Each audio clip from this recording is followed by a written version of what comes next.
भगवते वासुदेवाय नमः। नमस्कार दोस्तों, कैसे हैं आप सब। बहुत स्वागत है आपके अपने ही चैनल इंस्पिरेशन ऑफ प्रेरणा में।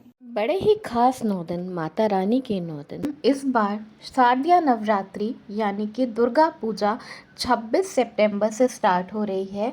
कलश स्थापना का समय सुबह 6:20 से 10:20 तक का है।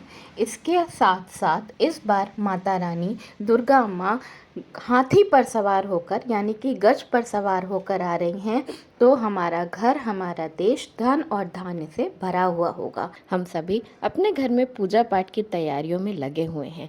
साफ सफाई इत्यादि बहुत से ऐसे काम होते हैं जिन्हें नवरात्र शुरू होने के पहले हमें कर लेना होता है, ताकि हम माता रानी की स्वागत की अच्छी तरह से तैयारी कर सकें। नवरात्र के दौरान बहुत सारी ऐसी चीज़ें होती हैं जिन्हें हमें अपने ध्यान में रखना होता है। कलश स्थापना करने से पहले, माता की पूजा करने से पहले, भोग बनाने से पहले, हवन करने से पहले हमें अपनी स्वच्छता का, शुद्धता का बहुत ज़्यादा ध्यान रखना होता है। कलश स्थापना करते वक्त बहुत सारी बातों का ध्यान रखना पड़ता है।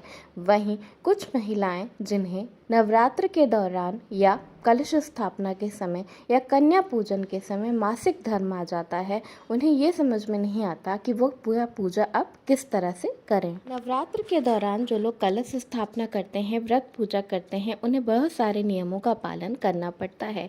वहीं जिन महिलाओं को मासिक धर्म से गुजरना पड़ता है, इसी समय में उन्हें बहुत ज़्यादा असमंजस होता है। उन्हें समझ में नहीं आता कि वो अब क्या करें। इस विषय को लेकर हमारे शास्त्रों में महिलाओं के लिए कुछ नियम बताए गए हैं, जिनका पालन करने से व्रत भी पूर्ण हो जाता है और पूजा भी, व्रत भी किसी तरह से खंडित नहीं होता।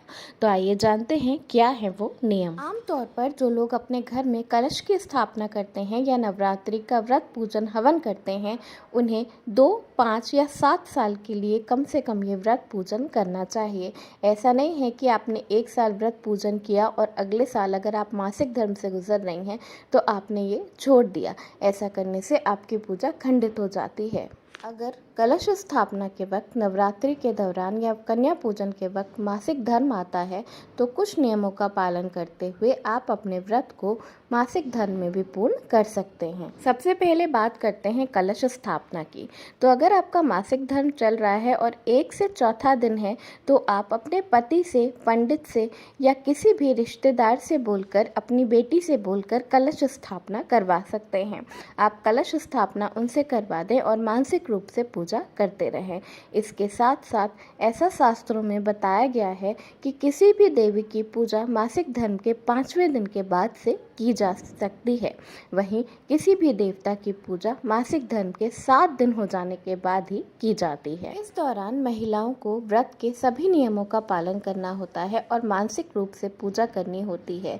इससे व्रत का पूर्ण फल महिलाओं को मासिक धर्म के दौरान भी मिलता है। मानसिक रूप से किसी भी व्रत या पूजा को करने से मासिक धर्म के दौरान कोई मनाही किसी भी शास्त्र में नहीं बताई गई है। अगर नवरात्रि के दौरान किसी भी महिला को मासिक धर्म आ जाता है, तो उन्हें डर कर या घबरा कर अपने व्रत को बिल्कुल भी खंडित नहीं करना चाहिए। केवल बीच के 5 दिनों में आपको पूजा नहीं करनी है। 5वें दिन के बाद से आप व्रत पूजा कर सकती हैं। मासिक धर्म के दौरान माता रानी की पूजा की किसी भी सामग्री को बिल्कुल भी हाथ नहीं लगाना है और माता रानी का भोग या प्रसाद भी आपको नहीं बनाना है। तो अगर आपका मासिक धर्म चल रहा है, तो माता रानी का भोग या प्रसाद अपने हाथों से बनाकर किसी से भी ना चढ़वाएं। जो भोग प्रसाद आपने स्पर्श किया है, उसे माता रानी के मंदिर में नहीं जाना चाहिए। पूजा के सामान से, पूजा की सामग्री से, मंदिर से दूरी बनाकर रखें। केवल मानसिक रूप से पूजा करें और किसी के और के हाथ से दिया, भोग, आरती वगैरह करवा दें। इस तरह से आपका व्रत संपूर्ण होता है। बिल्कुल इसी तरह से हवन या कन्या पूजन भी मासिक धर्म के 5 दिनों के दौरान नहीं करनी चाहिए।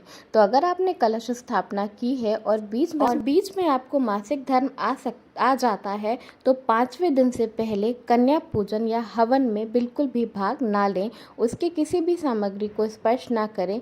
यहाँ तक कन्याओं को खिलाने वाला भोजन भी अपने हाथ से स्पर्श ना करें। आप अपने घर के किसी और सदस्य से भोजन बनवा सकते हैं। पंडित या अपने पति से कन्या पूजन और हवन करवा सकते हैं। ऐसा करने से आप आपको व्रत का पूर्ण फल मिलता है।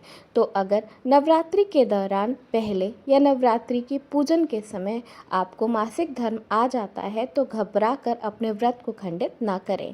केवल पूजा की सामग्री से और पूजा स्थल से दूरी बनाकर रखें। मानसिक रूप से पूजा करें, आपको पूजा का पूर्ण फल ज़रूर मिलेगा।